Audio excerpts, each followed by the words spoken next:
best that I can, especially because I know you, right? I'm acquainted with what actually happened in a larger amount of areas. Yeah. And, you know, I spent the large majority of this beginning part just learning more about you that I don't typically ask. But I want to start reflecting and going through some of our moments in our journey, because, I mean, that could be a whole entire interview itself, right? Just the time that I've known you and the things that we've gotten accomplished. But I want to condense it for anybody who hasn't, like, you know, witnessed any of our work or actually, like, been a part of that journey. Like, this might be an introduction. And so I talked a little bit earlier. I was writing myself a journal note entry type vibe. And when I was writing about it, it all started off with, like, me following and learning how to lead through your efforts to create a project called Pink. Even before you decided to do Pink, you know, I had taken an opportunity to just explore the world that you had been developing yourself in Philadelphia. I mean, you told me about how it was, so I popped up with Brett and Rel to come to your graduation. Yeah, just on some random vibes. So it's like, what was the initial, like, idea of when you first started coming back home from school and, like, got you in the mindset to start that journey of Pink? You know what I mean? And, you know, I have a follow-up question, but let's just start right there. To this day, I mean, I was working towards Pink before I graduated. Okay.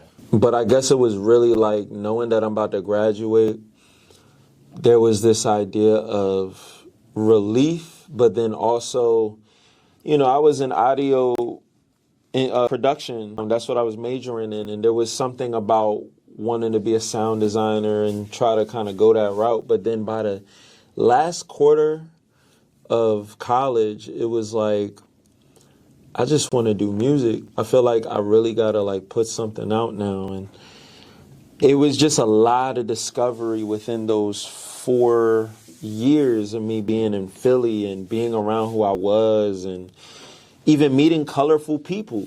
And it was just something about that. Like, I learned so much about myself in that process. Like, that when it all came full circle upon graduating, I felt like it really made sense once I got home. Even then, that's also when I had started to paint again.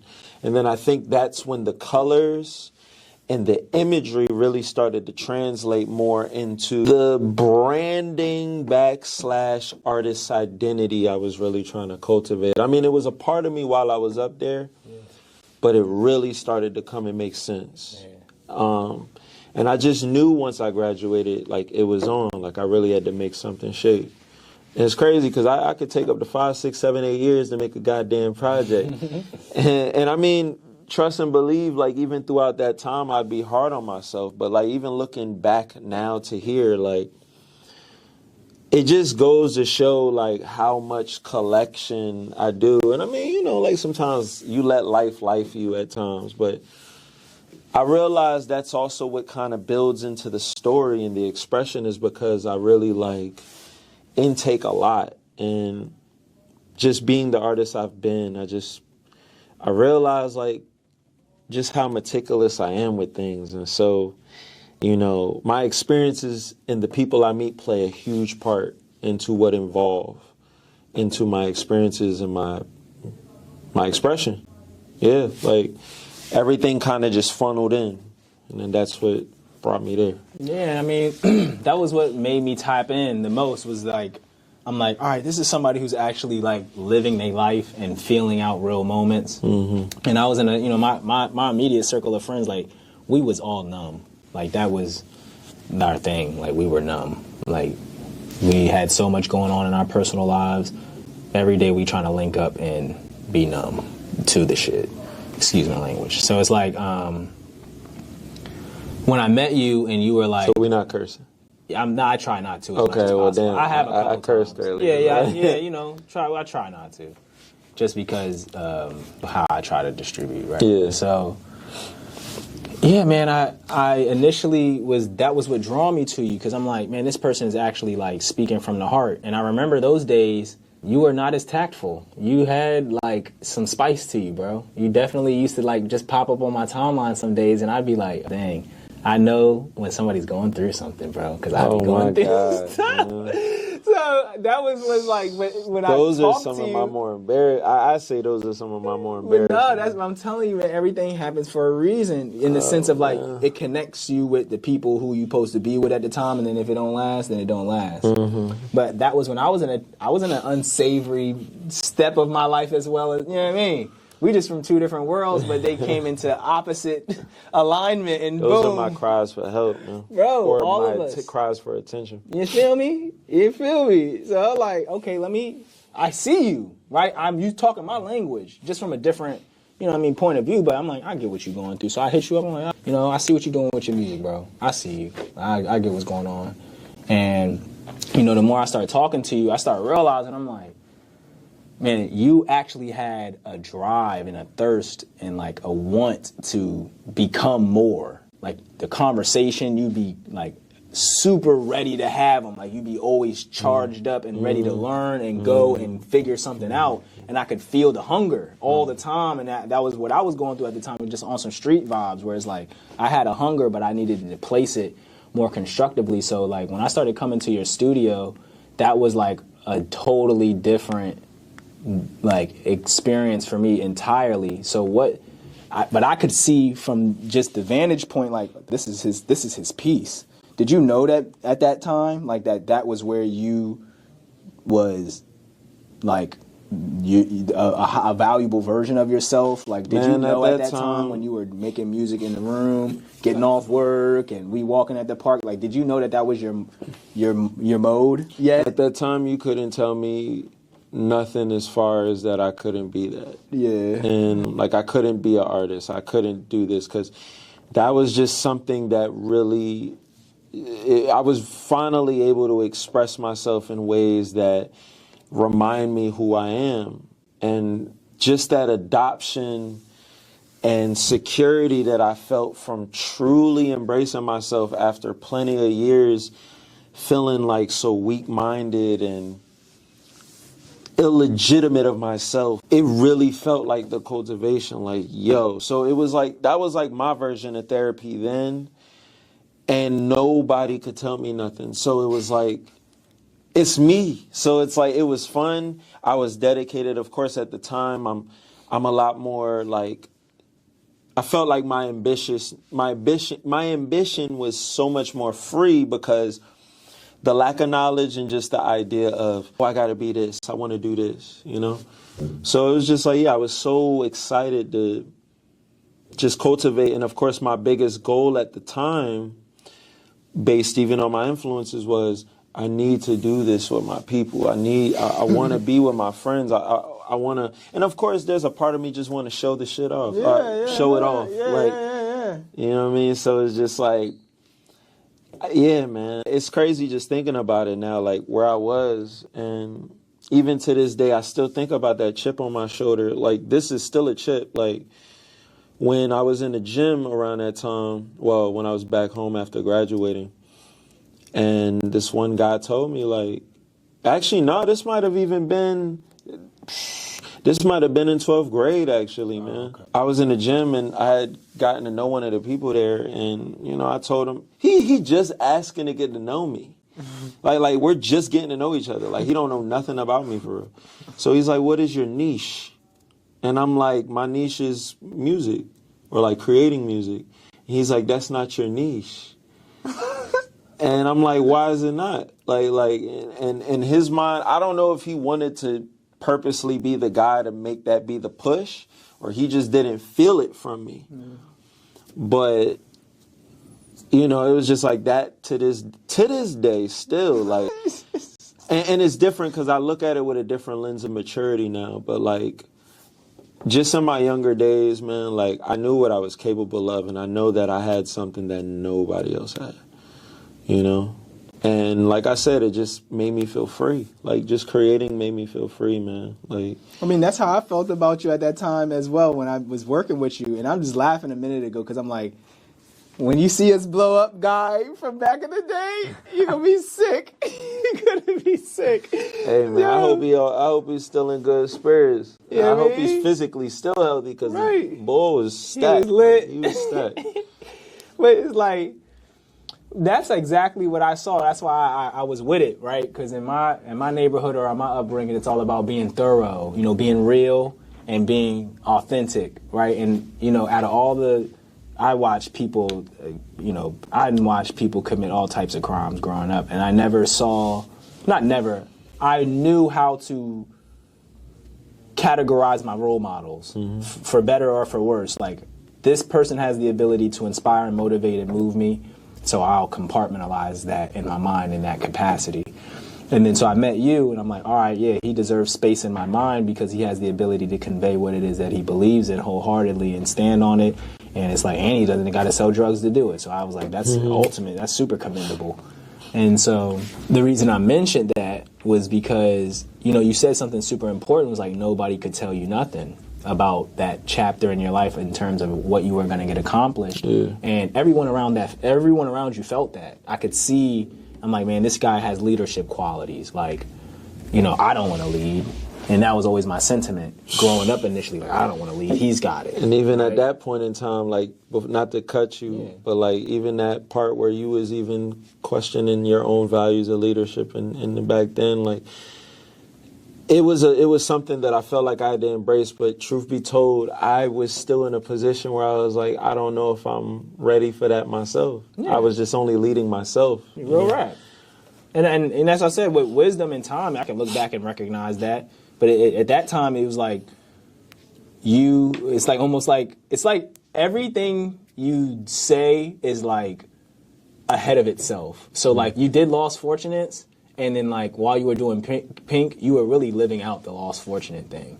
And then like when you finally did Pink, and then we came to Philly, I felt like when you started doing Ultraviolet, that's when you got the cooperation you were looking for from Pink. It's almost like you're always like a step ahead of yourself. Damn, I mean, yeah, when you put it like that, because you knew even around that time, outside of you, I mean, what might have visually felt like it was lacking. Yeah, that's what you were saying. That was like your goal. You wanted to bring people together. That was your thing. I mean, other than like the collaboration in the music, you knew at that time the things that I was like trying to envision or trying to do with other people. And at times I might have got discouraged based on what the results or the responses were at that time. But yeah. So it's like I always would recognize and that comes from a strong empathy too. I had a strong empathy as well. You know what I mean? Like, and that's why I'm with it. I'm like tied in. I'm like, y'all don't see it, y'all don't get it, y'all don't feel it. And yeah, you really was like the only one really. Yeah, like, bro, I was locked in. I was locked in with that because I'm gonna come to learn in a specific chapter in my journey that this is my superpower, right? But being around you, this is why I'm breaking into this part of our journey because most people don't know us from this perspective, right? Like, so by the time like we start making merch, you know what I mean, and just being experimental, right? In the sense of like, I see the things that you're willing to create, and I'm in a space where I want to learn how to do something new. So it just was working out. And I remember this one day, it was me, you, Brett, and Mitri, and we were at, I'm not exactly sure whose house it was. Remember when we used to go to Ashton Green and go see Brett, and he lived with like some Spanish guys?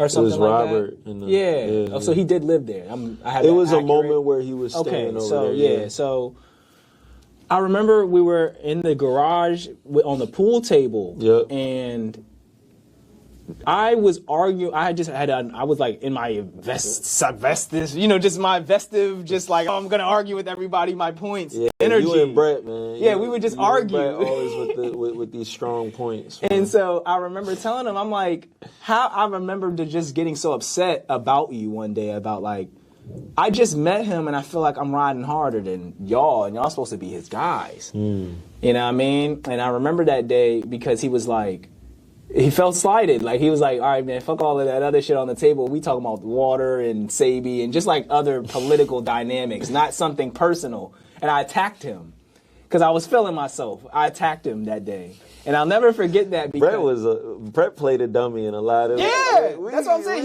He used to run it up. Yo.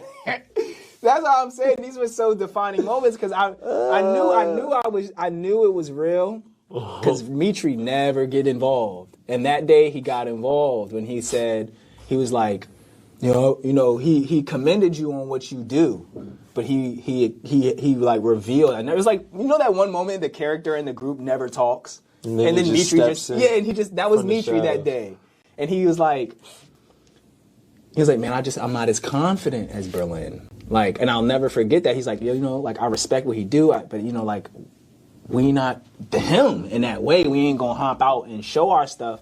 And I thought I could foster that, like, in everyone around us. Yeah, me too. You know what I'm saying? And I remember I had to just, like, accept. I'm like, I think that's what made me even be more inspired by who you were at the time, because I'm like, yeah, man, you can't get this everywhere.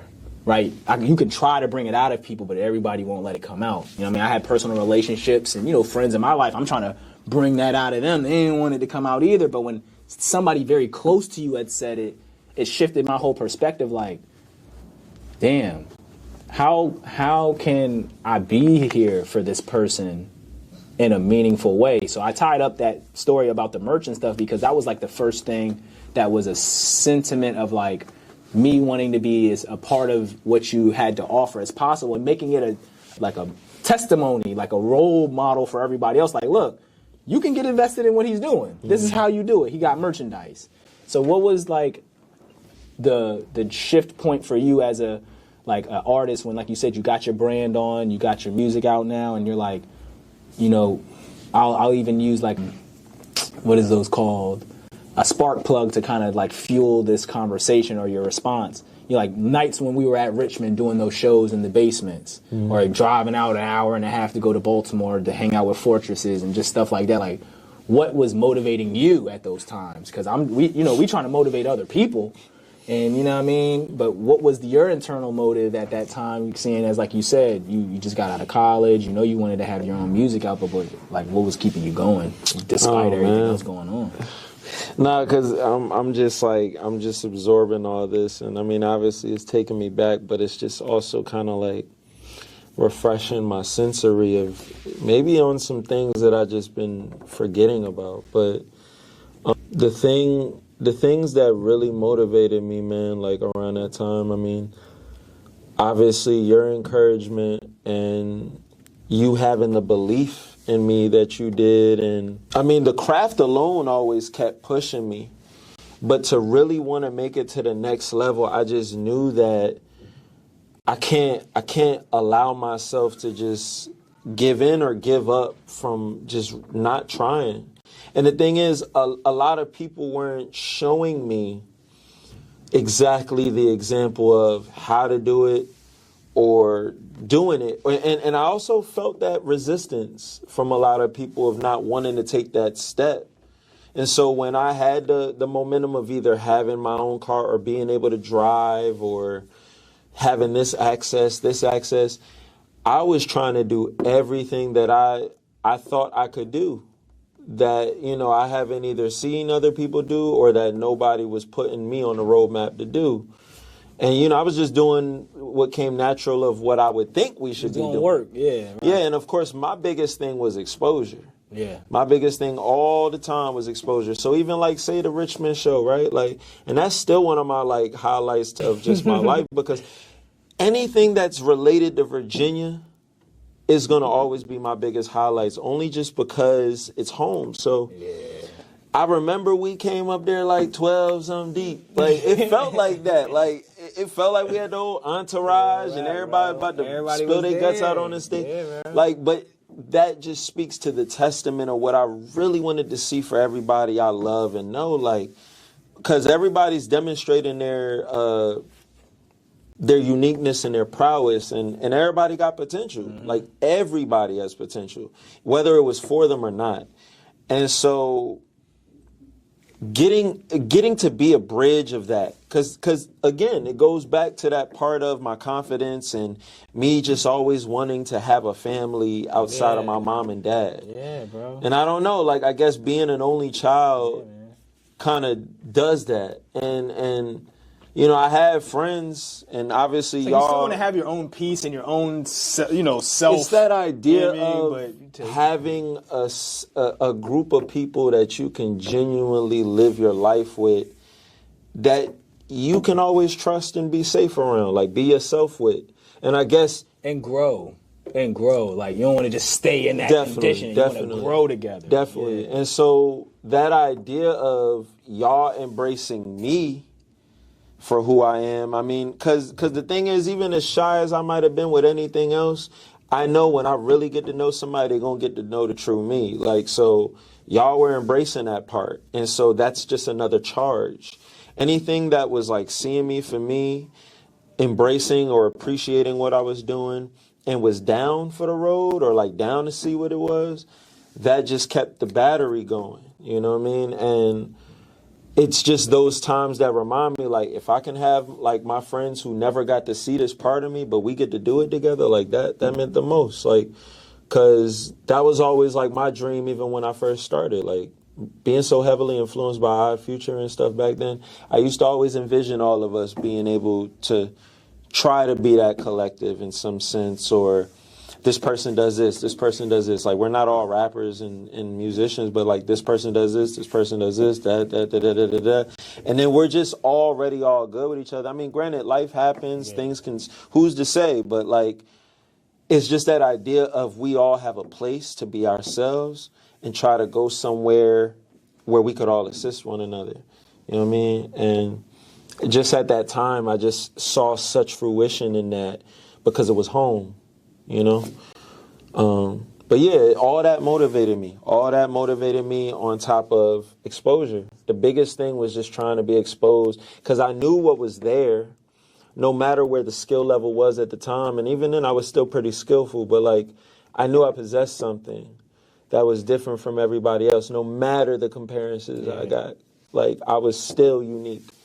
You know? And I'll say, like, that's a testament to leadership as well, because being a leader means willing to just, like, not quit, trying to figure out the way to get everybody there, and then thinking about everybody else and how to get them there. That's always the core aspect. Like, how do I get everybody else to where they want to go by using myself as a model? And that's very different than trying to manage people. And I think that's just what we needed at the time was management. You had great leadership qualities, especially just in the effort of hearing and seeing others. So that's like ahead of its time in that sentiment. I think what people were looking for were people who could manage their affairs, you know? And I think that's not necessarily what they needed, you know? I think they needed, that's what I was the advocate for, was you don't need management. You need to follow his lead, and then you will find what you're looking for along that journey, right? But I think, like what you mentioned, you know, everybody in different pockets of their life offer them a different sentiment of how they like to go about things. And, you know, I stayed true to what I believed in, which was what your leadership provided, and it got me to where I wanted to go. So I am a testament of you having good leadership qualities and you possessing the ability to gain exposure, because without what you were offering, I would not be in this position. So everybody can't come. Yeah, You know I mean, it That's was what we just learned. us. Everybody just didn't make it, but you did it. And these are the things that's why I bring people onto my platform, because my platform is about acknowledging the legends that don't nobody know be legends. The people who really be doing work but didn't get the exposure. And so that's why we create this platform, to give that exposure, because there's rounds in this fight. All right, yeah, y'all got the first 6 rounds, but I've been knocking your ass out for the last 6, 7, 8 rounds now. It's like going back to it. Can I ask you a question? Yeah. So I had ran across a post that somebody had made, and you know, it was just their little personal inflection about something. But like, do you think somebody who has been rapping as long as maybe I have, right? Do you feel like it's still worth? Like, do you feel like I'm still underground? Underground. Like, Better yet, do you feel like somebody who might have been working 10 plus years to be by the age of 30, do you feel like it's still worth like them trying to input themselves out the underground rap scene?